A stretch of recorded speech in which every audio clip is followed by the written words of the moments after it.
Loyal people get hurt because loyal people expect loyalty.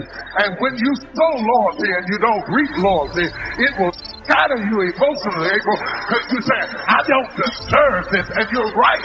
But God is using something you don't deserve to bring you into something that you do deserve. Not as the things that are seen, but the things that are seen are temporal, but the things that are not seen are eternal. But everything that I went through ushered me into everything that I'm about to do right now, and it gave me the grace to pivot because I am loyal to a fault. I would have stayed in that house. I would have stayed trying to convince them. I would have stayed in the desert writing poetry, singing songs, taking care of sheep and shoveling sheep dung because I'm loyal. So God had to send something strong to make me shift. I want to talk to my loyal people in the house. Loyalty has an expiration date. The problem is when you're the nice person, your loyalty lasts far longer to certain people than it should, because their loyalty to you has been expired. But you being a good person, you hang on to friendships and become forgiving far longer than you really should be. Loyalty has an expiration date. I came to talk to you as living creatures who have found restrictions in the place that you once found nurture and found yourself imprisoned by narrow thinking people and narrow thinking circumstances and narrow evolving predicaments. I came to tell you that you cannot feed in one realm and stay in that realm, that if you get enough on the inside of you, you will find a discomfort in staying in the dimension that you once lived in. And I came to prepare your hearts and minds. If you're not prepared to go through some bloody stuff and some stinky stuff and some dirty stuff, you don't want to keep feeding on this kind of word, because if you feed on this kind of word, it will open up your mind and open up your thinking and open up your ideas and open up your concepts until all of a sudden you are uncomfortable in what you were once comfortable in. You're thinking on another level, and it's causing a separation, because what used to be funny isn't funny anymore. What you used to enjoy, you don't enjoy anymore. And what you used to be satisfied with, you're not satisfied with anymore. And all of a sudden, you don't fit in the places you used to fit in. And you don't even understand it. And they think you're acting funny, and they think you're acting strange. And they say things like, you forgot where you came from. I didn't forget it. I just can't stay in it.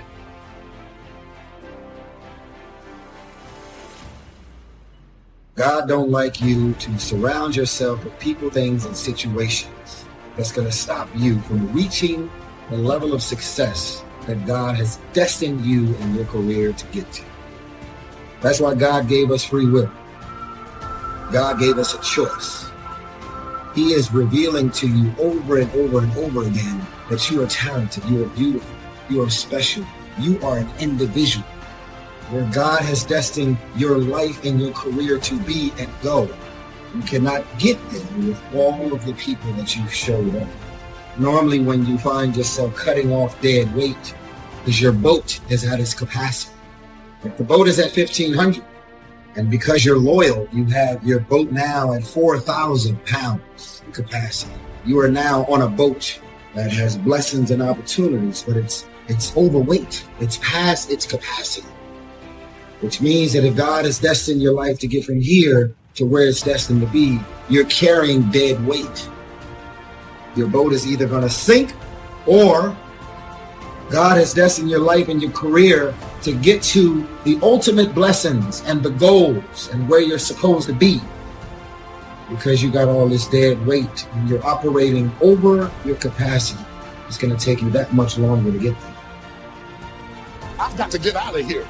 I got to get out of here. I got to get out of here. I've got to get out of here. You tell your old twin, you can stay in there if you want to. This might be okay for you, but I got to get out of here. Even if I have to fight my way out, I've got to get out there. If I've got to pull and I've got to get out. I've got too much vision to stay in this rut.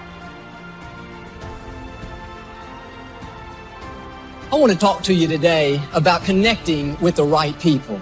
Your destiny is too big to get there on your own. God has already arranged certain people to speak faith into you. He's placed in your path people to inspire you, to help you grow and accomplish your dreams. But the reason some people never reach their highest potential is because they never get away from the wrong people. You've got to connect with people that understand your destiny, people that appreciate your uniqueness, people that can call forth your seeds of greatness, not people that are always pushing you down, telling you what you can't become, never giving you their approval, no matter how good you do. Life is too short to drag people along. If you will get the wrong people out of your life, then God will bring the right people into your life. And some of you, the only thing that's holding you back is your inner circle. The people that are closest to you, they're with you, but they're not really for you. You're constantly having to persuade them that you're okay and convince them to get on board. You're spending all your time and energy on someone that doesn't understand your destiny. I'm going to change where I change. I'm going to transition where I transition. Ready or not, here I come. Like it or not, here I come. Celebrate me or not, here I come. The hardest thing to do, the hardest thing to deal with, the hardest thing to manage, the hardest thing to put up with is transition. The thing we hate the most is transition. We hate it because it takes us out of our element. It takes us out of our comfort zone. It takes us out of the place where we are secure and we've learned how to manage and control everything. You cannot control everything when you are in transition. It is what it is. It happens like it happens. I can't get my hair done and do it. I can't be pretty about it. I've got to come out any way I can. I'm in transition. I can't meet with the board or get everybody to approve it. When water breaks, get ready. Here I come. Touch your neighbor and say, move.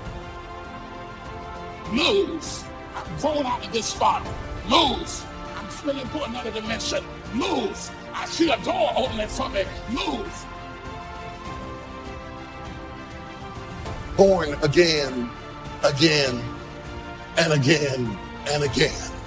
Because if you look back over your life, every so often, every so many days or situations or circumstances, you find yourself in a world that's too small and too tight and too limited, and you have to go through a birthing process from one dimension to get into the next dimension, and you are being born again and again. You get comfortable, and as soon as you settle all in and say, now I got my life all nice and neat, and I finally got it just the way I want it, and oh, I've arrived, and I've reached my destination, and then you look around, and the world begins to lurch, and all of a sudden you have to recreate yourself and find yourself starting all over again. You were sure yourself over here, but now you're a student again over there. You knew how to do this, but now you're learning again how to do that, and you are born again.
Here's what leadership is: the challenge to be more than mediocre, the challenge to step up to a new level, a new dimension. And here's what this new dimension has: opportunity and responsibility. But who wouldn't want the responsibility along with the opportunity if it builds an extraordinary life? You wouldn't want it any other way. The refinement of leadership. Make this list: learn to be strong but not rude. Some people mistake rudeness for strength. Rudeness we don't need, strength we do need. Here's the next one: learn to be bold but not a bully. We need to boldly seize the day, boldly seize the opportunity, boldly seize the chance. But we don't need bullies. We don't need anybody to push anybody around. There's a whole new level of leadership. A new method of leadership. Here's what it is. Leadership by invitation. Not leadership by threat. Not leadership by intimidation. That now shows the weakness of the leader. That now shows ego at work instead of skills. But it's leadership by invitation. Invite somebody to a better way of doing things. Here's what else it's called. Leadership by inspiration. Inspiring somebody to make the necessary changes to move up or to get the job done. As leaders, we inspire. As leaders, we entice. As leaders, we invite. Invite, entice, inspire. Not threaten. New kind of leadership. Be bold but not a bully. Next, be kind but not weak.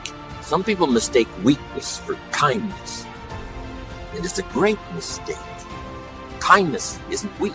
Kindness is a certain unusual strength. But don't say, I must be weak in order to be kind. The answer is no. Sometimes you have to be unusually strong to be kind. Somebody coined the expression, tough love. Love that really tells the truth and levels, sometimes with a broken heart, but whatever has to be said, has to be said. Kind but not weak. Here's another one that's excellent. Be thoughtful but not lazy. We need to give thought, but we also need to take action. As you grow up and get older, start realizing what actually makes sense for your life and what don't make sense for your life. You may revisit the things that don't make sense for your life occasionally sometimes.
That's when you decide that you want to have that.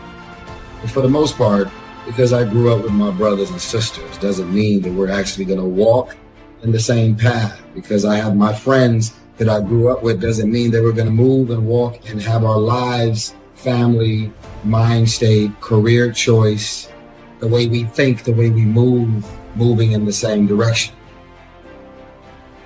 Some of y'all are loyal. Have this power struggle with this concept called loyalty.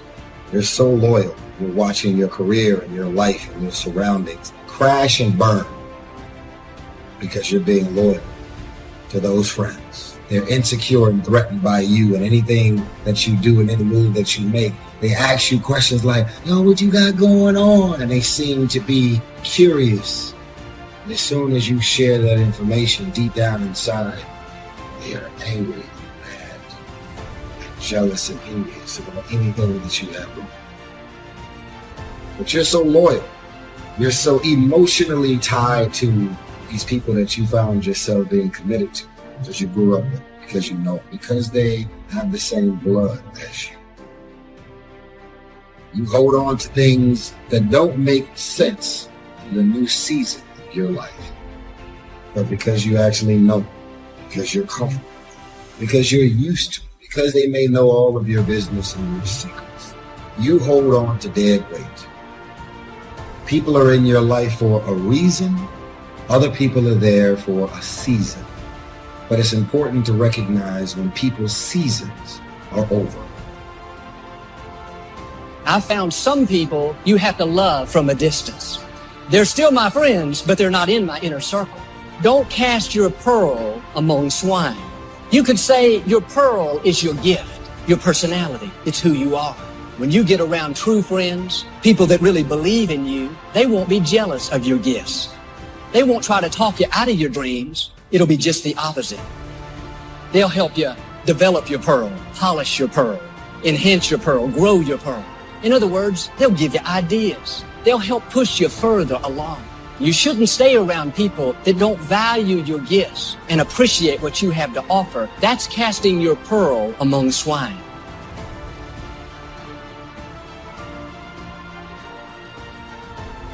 You need to dream without just being a dreamer. Head in the clouds, yes, dreaming lofty dreams, but feet on the ground. Here's 2 or 3 more. These are excellent. Be humble but not timid. Some people mistake timidity for humility. Humility is a virtue. Timidity is an illness. It can be cured. It can be managed. And if you are timid, you got to work on it. I'm telling you, it's a weakness. It's not a virtue.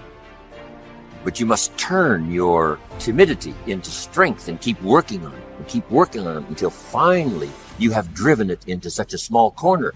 It'll take your life in. But humility is a virtue. Expands your ability to understand the vastness of it all and how small we are in relation to everything. Humility that causes you to get on your knees and talk to a child without any fear how you look. Humility. To understand, yes, humans are unique, but in the vast space of it all, we're all pretty small.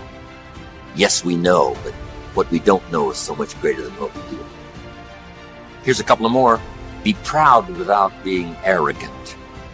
There's something to be said for team pride and community pride, company pride, personal pride. But don't cross the line to where your being proud now becomes arrogance. Pride we need. Arrogance we don't. Arrogance is usually the childish attempt to make up for lack of self-worth. The childish attempt to make up for lack of self-worth has a tendency to create arrogance.